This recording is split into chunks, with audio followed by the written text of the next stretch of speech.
So here we are, back at it, after stabbing myself this weekend while crafting. It happens. This week, the prison. So I start out by picking up some scrap pieces of basswood I had laying around. Found these at the crafting store. Had two different sizes, and I start by making what's going to be the entrance to the prison cell. So really what I'm doing is a prison cell. And when you cut them with the scissors, it sort of like crimps it and squishes it down while it's cutting. So to make it smooth on the end, I just take some sandpaper and I rub it across the edges there, make it nice and smooth. And then I create my frame. Now to start out with the frame, I decided I was going to go 3 inches by 3 inches. So it's more like a square. At some point, I got smart and decided really it should be more like a rectangle. 3 inches by 2.5 inches. Now here what I'm doing is I've decided on my 3-inch base, and what I want to do is evenly space out and mark out where I'm going to put the bars for the entrance. And I'm taking into account the side pieces of the frame while I'm doing this. Clamping them together so I can do the top and the bottom, create holes for the top and bottom where the bars will fit at the same time. I'll pull out my little Dremel tool and I just go to work. That little piece of wood below is in case I decide to do a vertical hole and I don't want to pierce my mat below, which I've done, by the way. You want to try to keep your mat going for a while. So here I am taking barbecue skewers and cutting them to length so that they will fit in between the bars, in between the frame rather, so that you have bars for your prison cell. And here I'm shaving down some of the edges so that they'll fit in the holes. The drill bit I used didn't make the holes large enough for the size of the skewers. So I didn't have a drill bit laying around that was the right size. They were either too big or too small. So I went too small and then just shaved down the edges. I'll go out at some point and risk my life by going to Lowe's during the COVID crisis and get a proper drill bit at some point. Maybe I'll borrow it from my neighbor. He might have one. So yeah, I'm just shaving these down because, I had it laying around. It was late at night. Didn't have access to the drill bit, so. And there we go.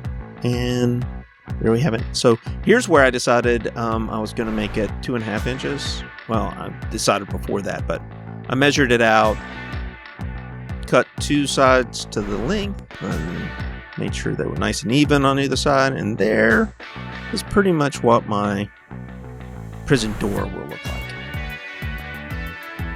So now I have this other idea, and I'm going to do this next week, which now is this week because I didn't get this out until Monday because reasons, life happens. You cut yourself. Anyway, I drilled a couple of holes in here and put magnets in the sides. My thought process here is that, I can create 4 or 5 of these and create little drop cages that you can drop on your players and use these in prison cells. So multi-use again.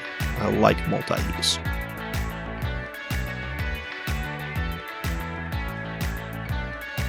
Anyway, I've got it done, and I hot glue the pieces together, and now I'm thinking about the walls for the prison. And basically what I'm going to do is create walls that are cavern-like. So I got this idea from a module called, I think, Into the Darkness or something like that. It basically takes place in the Underdark, and you start out in these prison cells, and that's sort of the idea I had came from the way our dungeon master described our prison cells, because that's how you start out, spoiler alert. This is sort of like the prison cells I sort of envisioned we were in. I don't know if it's accurate or not, but I figured those carved out walls where you have vertical streams of where they gouged out the rock, maybe with a machine or...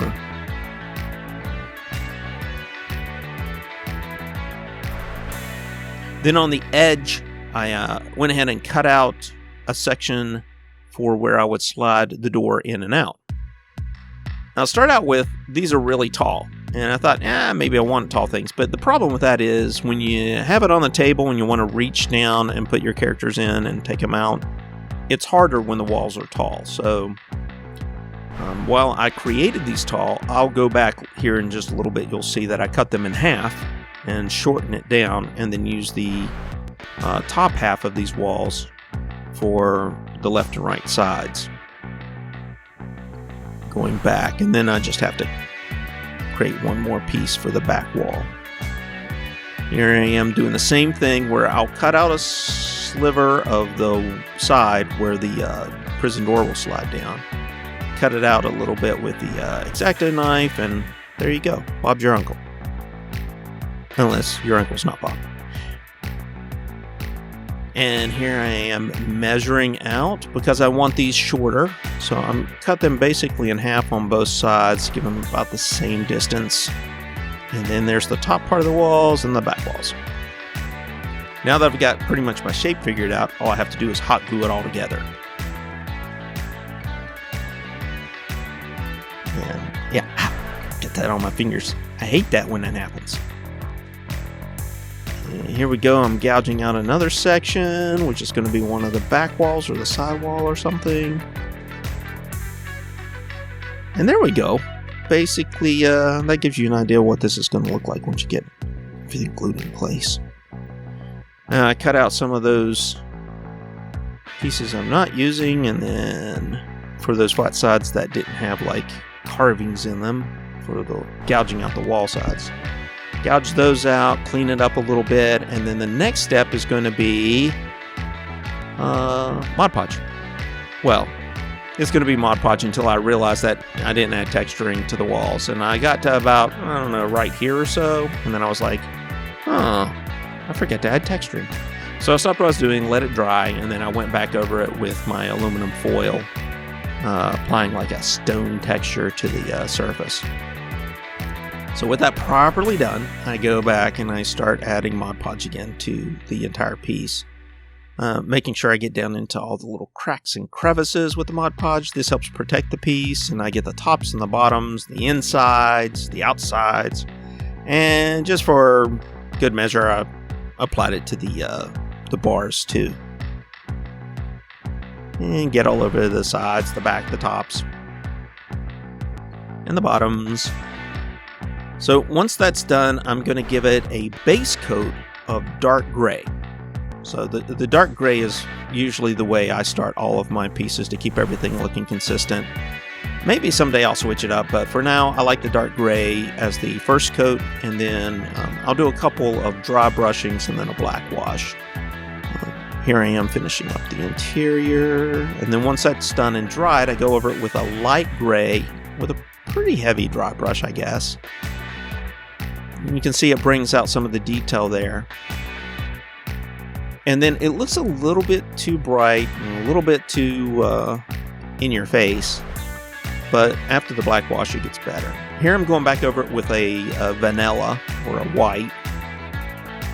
And you can see it's really drawing out the highlights, the high points of it. And with some black wash here at the end, getting in all the little crevices, making sure I cover the whole piece. It gives it its final really cool look.